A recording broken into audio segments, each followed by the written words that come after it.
Hey everyone, welcome back to my channel, and if you're with me for the first time, my name is Melissa Reed and I am a mixed media artist. So today I'm going to do a little bit of acrylic pouring. So let me explain why for a minute and then I'll get into exactly what I used and exactly what I did. So if you were with me last week, you saw that I did the painting of the cat, which was done with a negative painting technique. I'm going to put that up here for you. In case you weren't here, I'll show you what I was talking about. But it got me to thinking. I have done some acrylic pouring. I am definitely not any sort of expert by any means. There are a lot of great channels out there, though, if you're looking for that sort of thing. Two off the top of my head are Molly's Artistry and Olga Solby. Great channels, love their work. There's a lot of really good ones out there.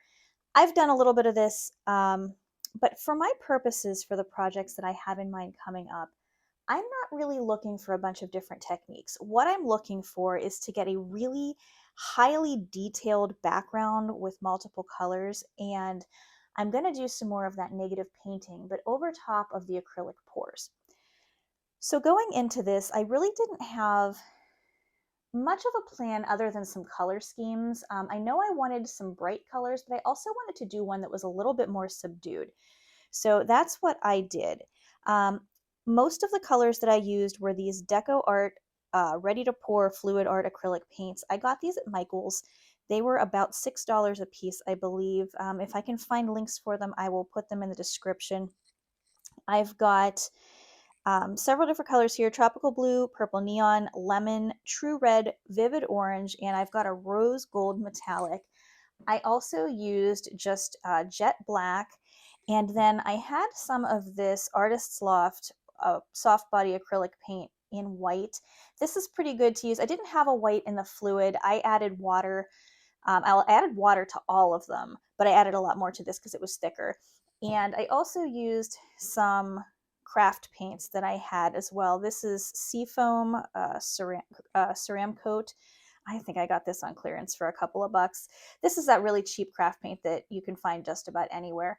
So really the colors that you choose to do this technique, you can use whatever works for you. Main thing to keep in mind is you want to keep any colors that are going to muddy far away from each other, because they will mix and they will kind of turn into a big pile of mud. I had that happen with one, which I actually ended up scraping entirely off and reusing the canvas.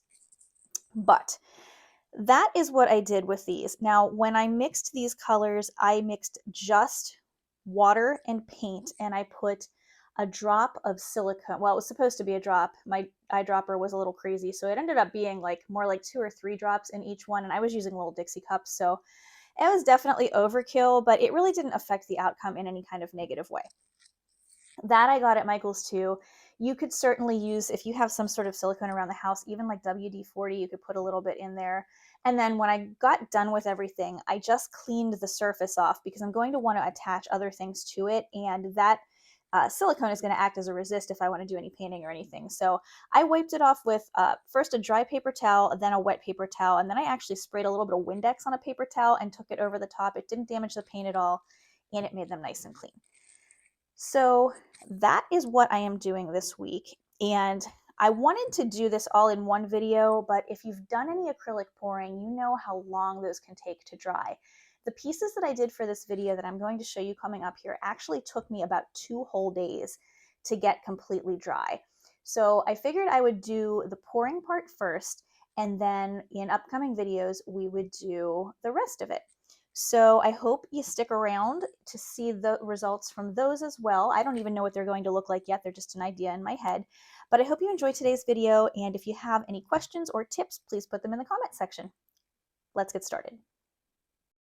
Okay, so here I have my paint cups that I have mixed here. I've got that white, that blue color, black, the rose gold, and 2 shades of brown that I actually mixed using craft paints as well. And like I said, all I did here was mix those paints with enough water to get them the consistency of heavy cream, and I added a little bit of silicone.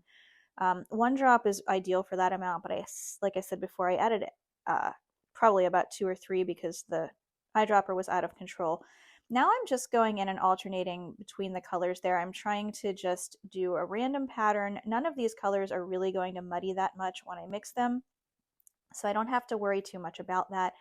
I'm trying to go lighter on the black because I don't want the black to completely overtake the piece, and I'm just kind of excited about what's going to happen here.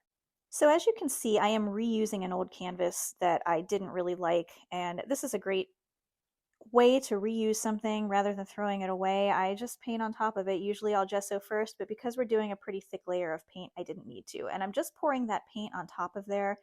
You can see the cells popping up already from the silicone that I added. Now I'm going to just move it around over the canvas to make sure I get good coverage on everything. Like I said, this is kind of trial and error to a degree because I didn't really know exactly how much paint I would need. I figured more is better and than not having enough. And you can see the really neat colors and patterns that are already forming on there. I'm going around now and just kind of touching with my finger areas on the side of the canvas that the paint missed when it was rolling over the edges because I want to make sure everything is covered.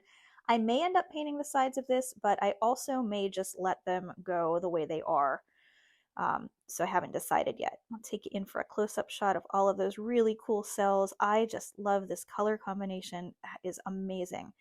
So now I'm going to get out my heat tool, and a lot of people use a torch for this. I have one, but my torch was not really working the way that I necessarily would trust it 100%. So here I'm using a heat gun, and that is perfectly acceptable too. Look at how many cells pop up as soon as the heat touches that. So what this is doing, other than popping up all of those cells, it is getting rid of any air bubbles that are in the paint, because once those dry, you'll be able to see those on the surface of the canvas, and I don't want that. So that's why I used that heat gun there.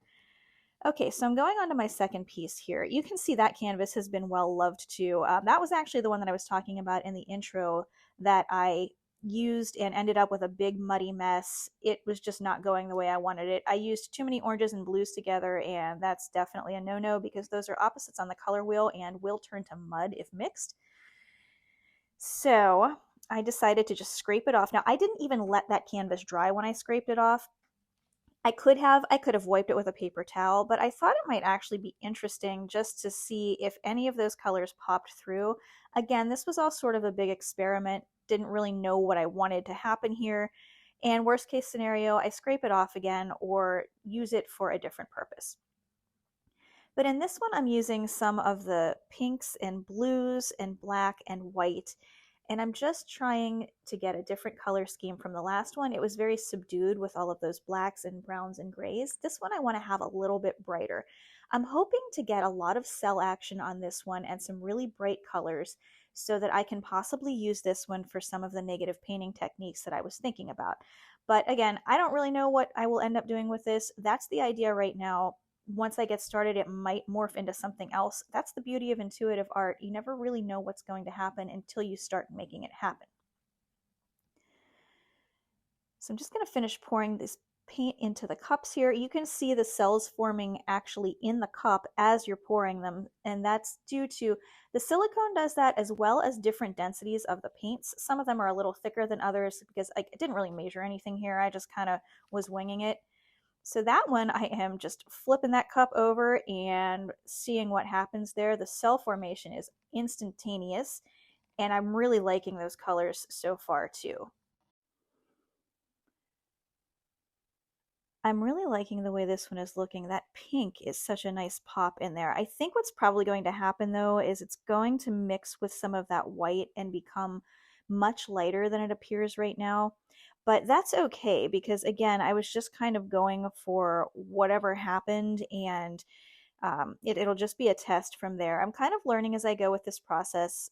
As I mentioned before, I don't do a lot of the acrylic pouring, but it's interesting in the way that these things pop up. It's perfect for my style of art because I like to just start with something and take my cues from what happens on the canvas, and this is just perfect for that sort of thing.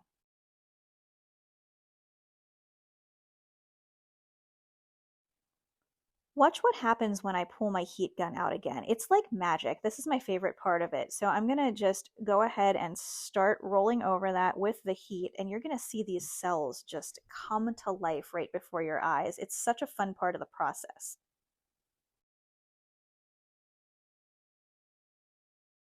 So I could choose to stop with the heat gun at any point. I've gone over it enough that the air bubbles have popped, and I could choose to let the cells stop forming and then stretch them to make the cells bigger rather than having a whole bunch of small cells. But since I am going to be doing some of the negative painting, I want as much visual interest on the canvas as possible. That's why I'm kind of going a little bit overboard with them. If this was going to be a finished piece, I wouldn't necessarily keep doing that because there's not any real composition. All I'm going for here is just a background. So this is the last piece that I'm going to do on camera for you. I will show you another one that I did at the end off camera too when I'm all finished and pulling out all the dried results. This one I'm doing just in shades of black, white, and blue, and a little different from the last time because I had that pink in there.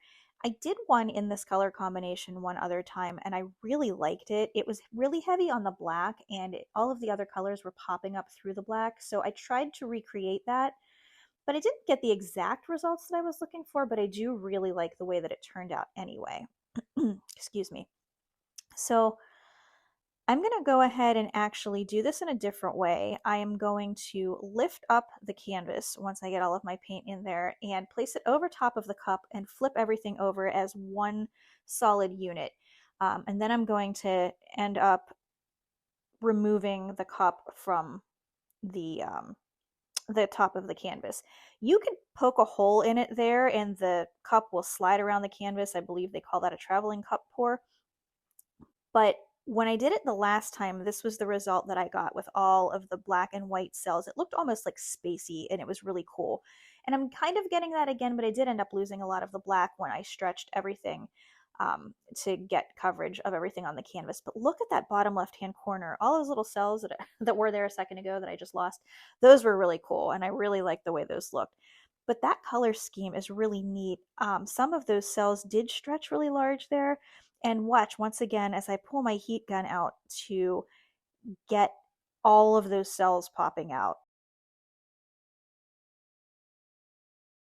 Just look at that. I can't get enough of that part. These are really fun to make, really addictive, and I would probably do a lot more of it if I had the space to store them and to dry them and whatnot, but working in a small studio space, it just isn't possible. So with this one, I decided to take my bamboo skewer there and just make some swirls through it.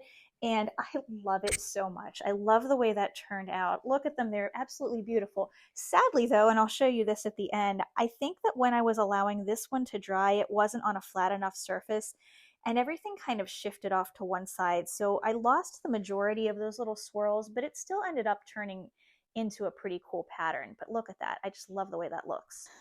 Okay, and here is the finished result. This one ended up being my favorite. I think I like this orientation best. You can see all of those wonderful cells that popped up from using the silicone in there. And it's just such a lovely color. There's a little bit of like that rose gold metallic in there, just enough black to give a little bit of contrast, and that really pretty blue craft paint, this here that I used, just complemented these browns and grays and blacks so nice. I really love this piece. No idea what I'm going to end up doing with it, but wow, do I really like the way that it turned out. This is probably my second favorite piece here. I just love the colors that came out of this and the cells. It's so different. If you look at these two side by side, I got such different results. This is the perfect kind of technique for an intuitive artist because you really don't have a ton of control. You can learn the medium a little bit, but it's going to do what it's going to do, and I really like that. So it's going to be really exciting to see then what I come up with to do as a finished painting on these. Let me get...